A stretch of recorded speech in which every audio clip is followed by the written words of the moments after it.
I looked in the mirror. The back seat was empty. The door was still closed. The window was still up. The ride was still active on my app.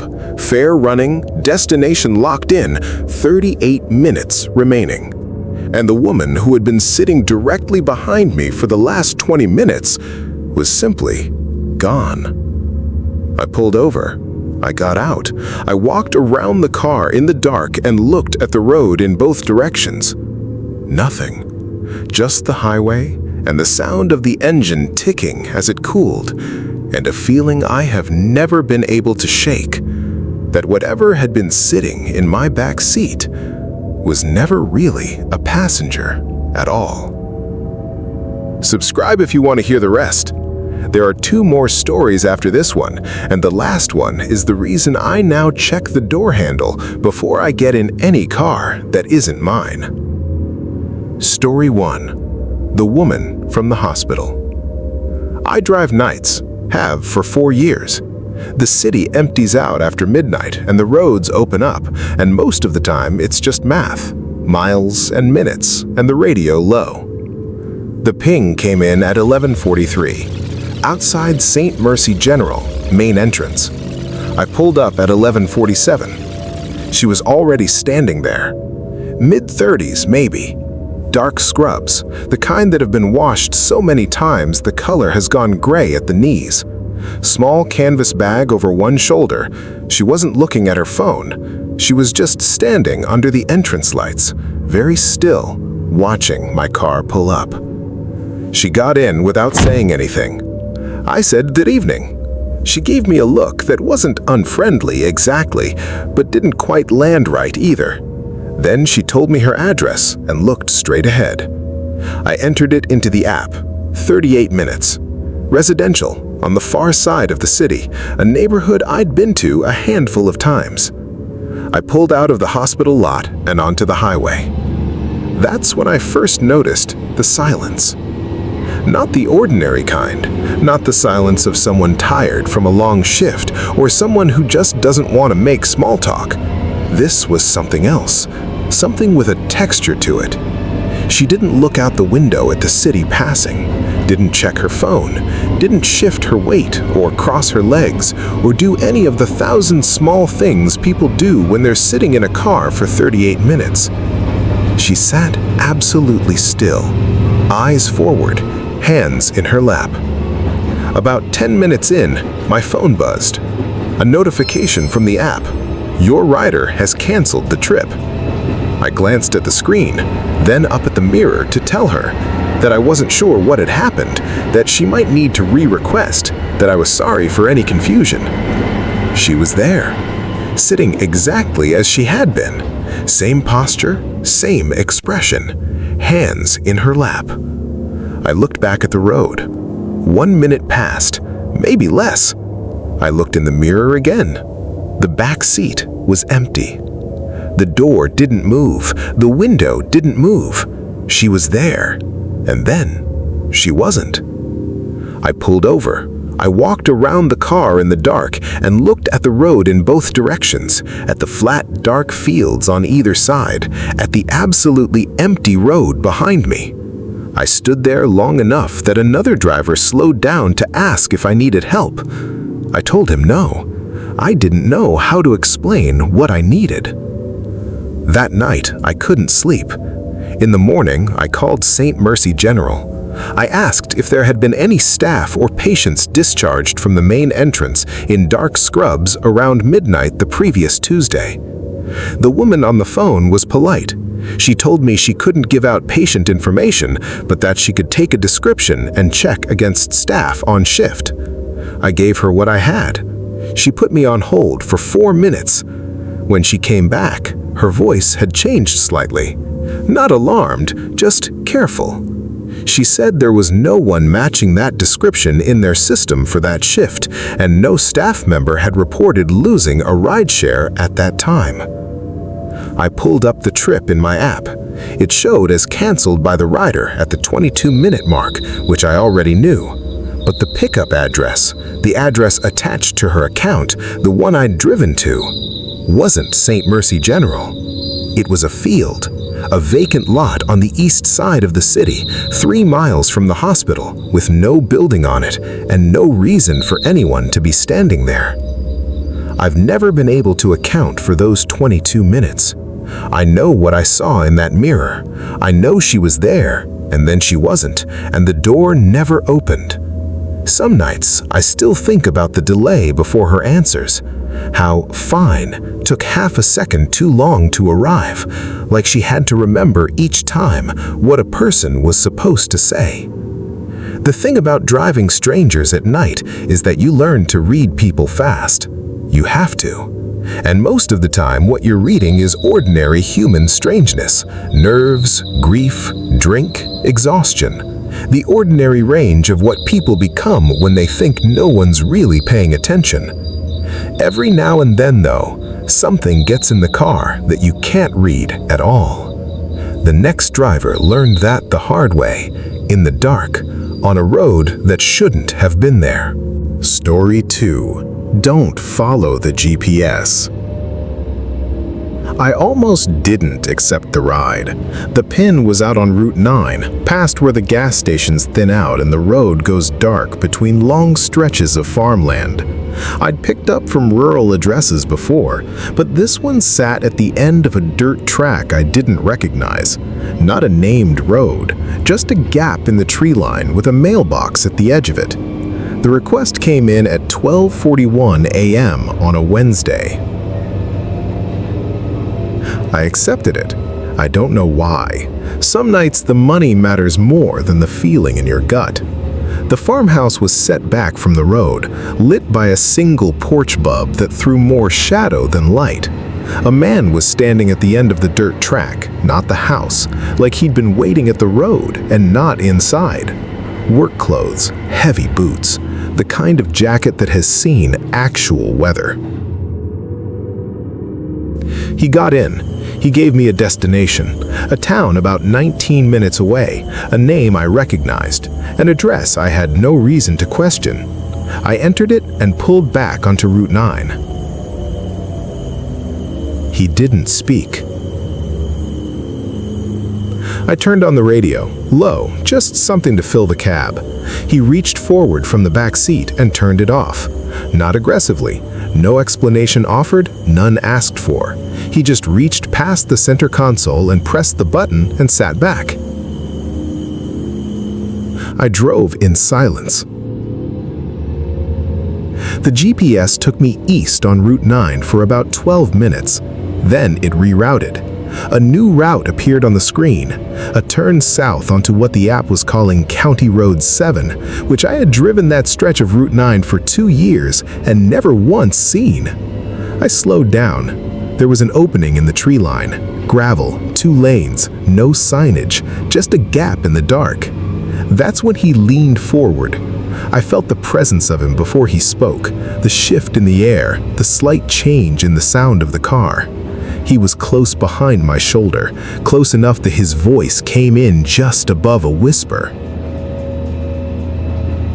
Don't follow the GPS. He said it the way you'd say, don't touch that stove. Not alarmed, not threatening, just certain. I said nothing for a moment. I looked at the opening in the trees. I looked at my screen, at the blue line curving south into a road I had never seen. I turned. County Road 7, if that was what it was, ran straight for about a mile and then curved once and then ended. Not at a house, not at an intersection, at the edge of a field.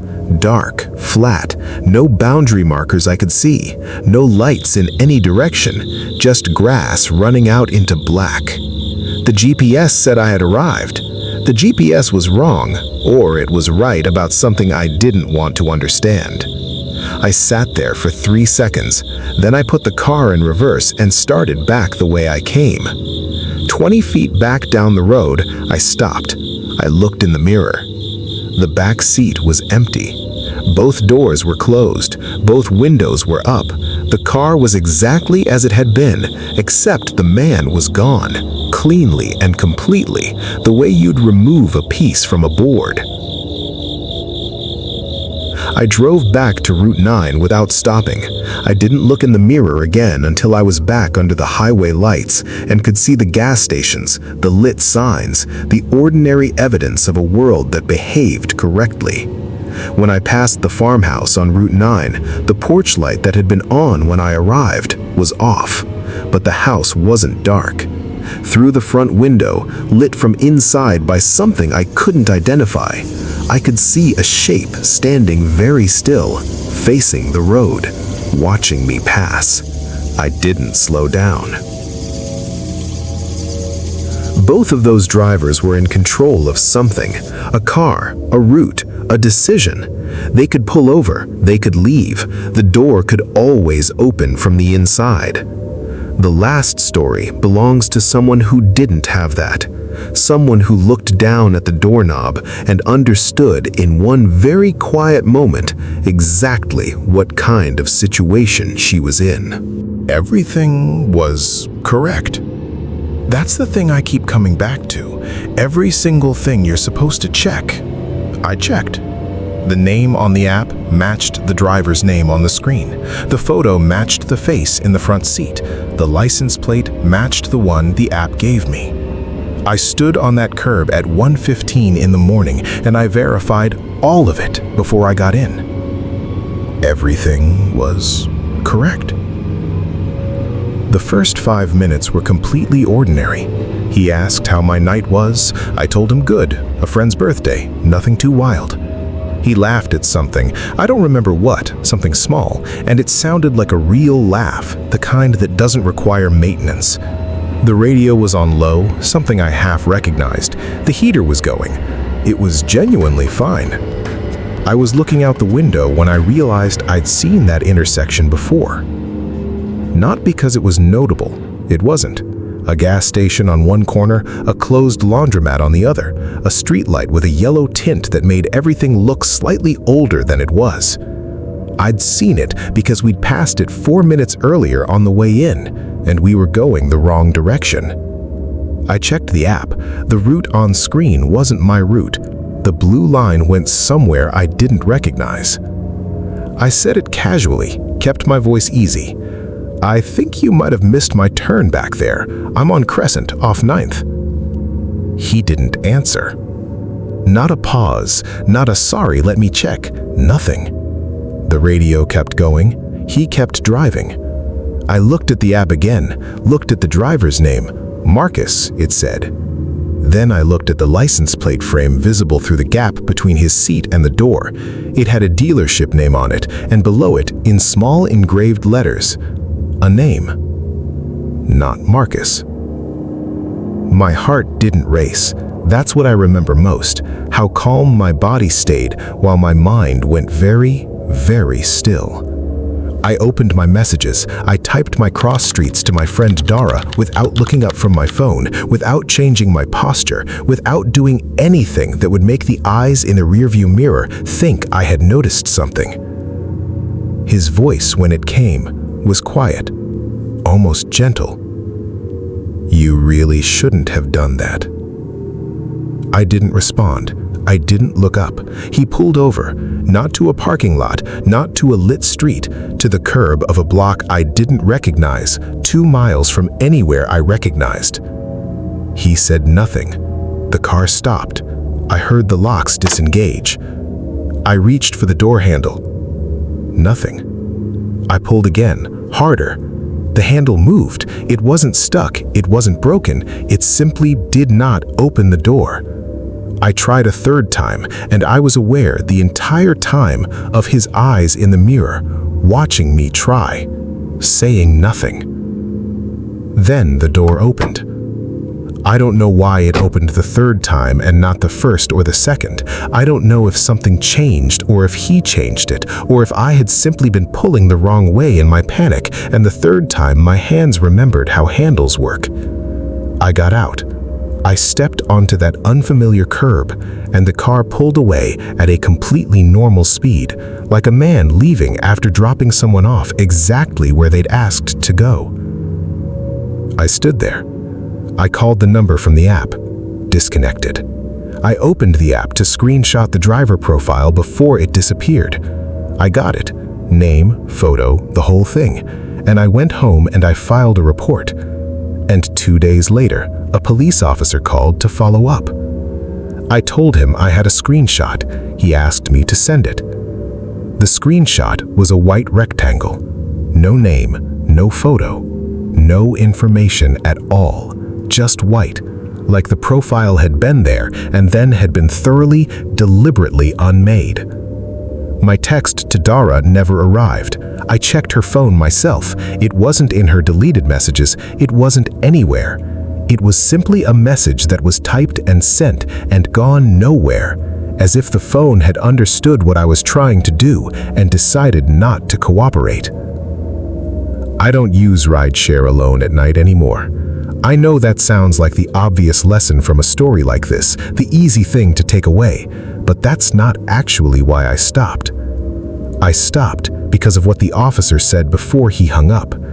He told me the platform had no record of a ride request from my account at 1:15 that morning. No driver assigned, no trip initiated, no pickup confirmed. According to every system that should know, I was never in that car. 3 drivers, 3 nights, 3 moments where something that looked completely ordinary turned out to be anything but anything.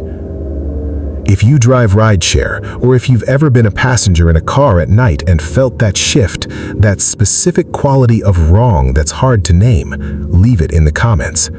This channel exists for exactly those stories. Subscribe if you want more. The gig economy runs on the hours most people are asleep, and the things that happen in those hours deserve to be told.